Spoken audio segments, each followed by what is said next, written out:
Ang i-feature natin is itong Crytac Rec 7 na Barrett. Color black. Ang bigat. So, kala nyo guys, mukhang magaan siya sa mukhang magaan sa ice natin, pero mabigat siya. Okay, so lapit mo onte, brother. Teka, medyo hindi ko kabisado yung yung unit. Okay, so meron siyang front assembly na around 9.5 inches. Ayan, so M-lock. And then flash hider guys, ito. May markings na B. And then for the receiver guys, ayan, receiver niya is metal with Barrett markings. And may serial number pa siya. And then polymer grip, Crytac. May swivel na.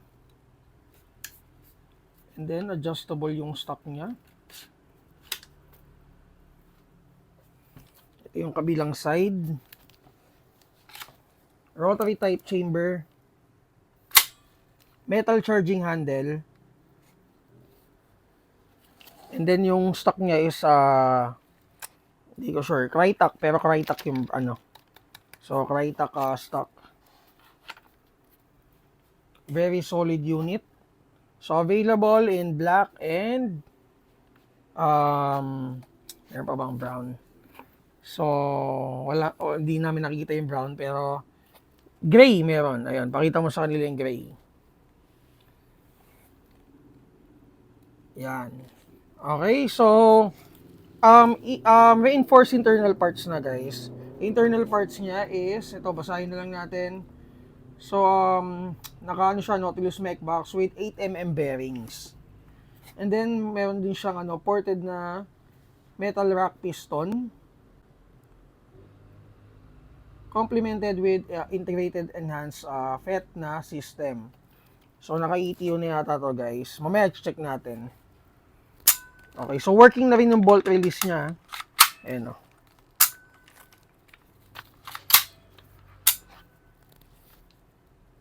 Wapo. So yung niya, selector niya is ambi na rin.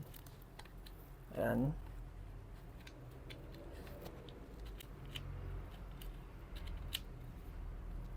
So regular metal trigger. And then metal ba to? So plastic yung trigger guard niya. And then kasama sa box magazine, guys. Mid-cap magazine ng Crytac. And then meron na rin siyang kasamang sights. Ito. Lapit mo onte, brother, para makita nila. Hindi ko natatanggalin sa plastic. Ayan yung sights niya. Adjustable yung rear sights. And then meron na rin siyang kasamang adapter for Tamiya plug. Etong niya. Teka, check nga natin yung pinaka-plug niya. Yung plug niya is ayan, naka-Dean's plug na rin pala siya. Ayan. So medyo maikli lang yung niya, wires niya. Sana medyo pinahaba pa nila ng onte. And then meron na rin pala siyang kasamang rail for accessory or grip attachment.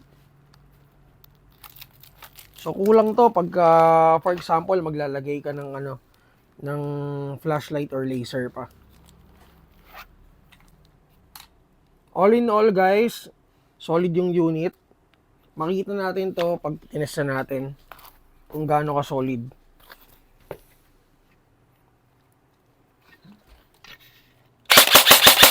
Trigger response, maganda naman yung response niya. Okay? So, i-test na natin to check kung ilang FPS siya out of the box. Check nyo na lang guys. 421. Sabihin na natin nasa 410 to 420 out of the box. Auto.